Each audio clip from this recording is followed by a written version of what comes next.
Bonjour, aujourd'hui on se penche sur Thomas Nagel et ses fameuses questions mortelles. C'est bien ça, hein. Les grandes interrogations sur la vie, la mort, le sens, la conscience. On va s'appuyer principalement sur son recueil d'essais Mortal Questions. Et au fond, on retrouve souvent cette tension entre notre vécu, le côté subjectif, et puis le regard extérieur, objectif. Mais alors, pourquoi mortelles?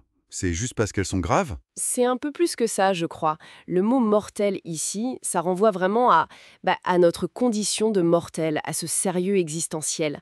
Ce sont des questions qui nous mettent face à notre finitude, oui, mais aussi aux limites de ce qu'on peut comprendre, au paradoxe de la condition humaine en fait. Nagel, il cherche pas vraiment des réponses faciles, hein. Il décortique la structure même de ces problèmes. D'accord. Et un de ces paradoxes, c'est l'absurde.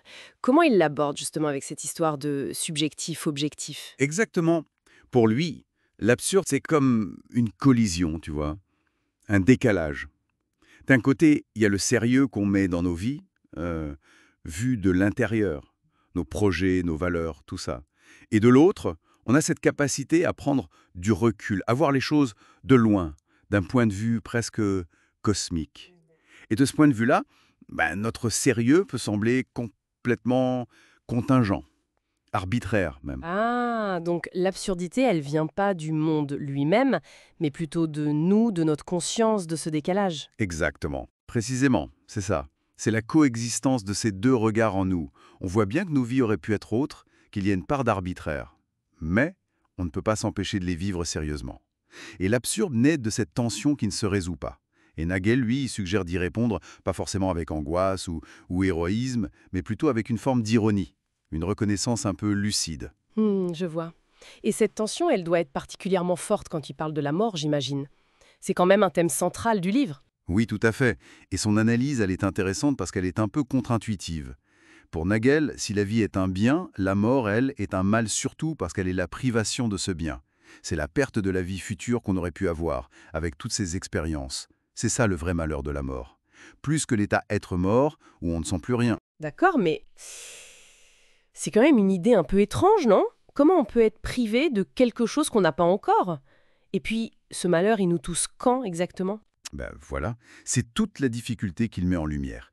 Quand est-ce qu'on souffre de sa propre mort? Pas avant, puisqu'on est vivant. Pas après, puisqu'on n'est plus là. C'est un malheur qui est très difficile à localiser, si tu veux, dans le temps ou même sur qui il porte. Et ça renvoie à toute sa réflexion sur la subjectivité, son fameux article sur ce que ça fait d'être une chauve-souris. Ah oui. Il montre bien ça. Même si on savait tout objectivement sur une chauve-souris, on ne saurait pas ce que ça fait subjectivement d'être cette chauve-souris. Et pour la mort, c'est un peu pareil.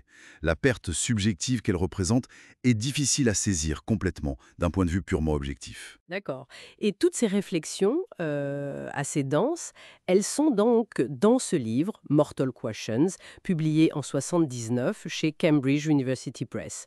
J'ai vu un détail amusant, enfin intéressant, la dédicace à son père, Walton Nagel, qu'il décrit comme pessimiste et sceptique. Oui, tout à fait.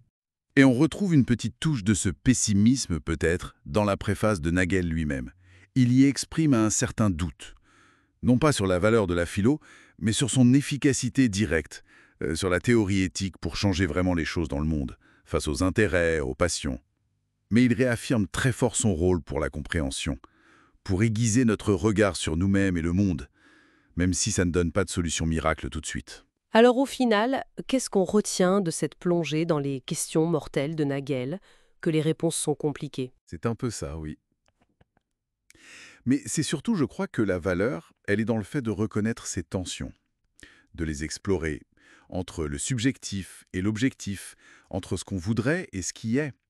Comprendre pourquoi ces questions sont si difficiles, pourquoi on n'arrive pas à des réponses nettes, c'est déjà comprendre un peu mieux ce que ça veut dire être conscient dans ce monde un peu paradoxal. C'est accepter cette complexité, en fait. Une lucidité qui peut être inconfortable, c'est vrai, mais essentielle. Merci beaucoup pour cet éclairage. Ça nous laisse peut-être avec une question pour la route. Si ces tensions sont si fondamentales, si elles sont peut-être insolubles, comme le suggère Nagel, comment on fait, nous, au quotidien, pour naviguer notre propre vie avec cette conscience-là? Vaste programme, à un bientôt. Le moins mortel possible.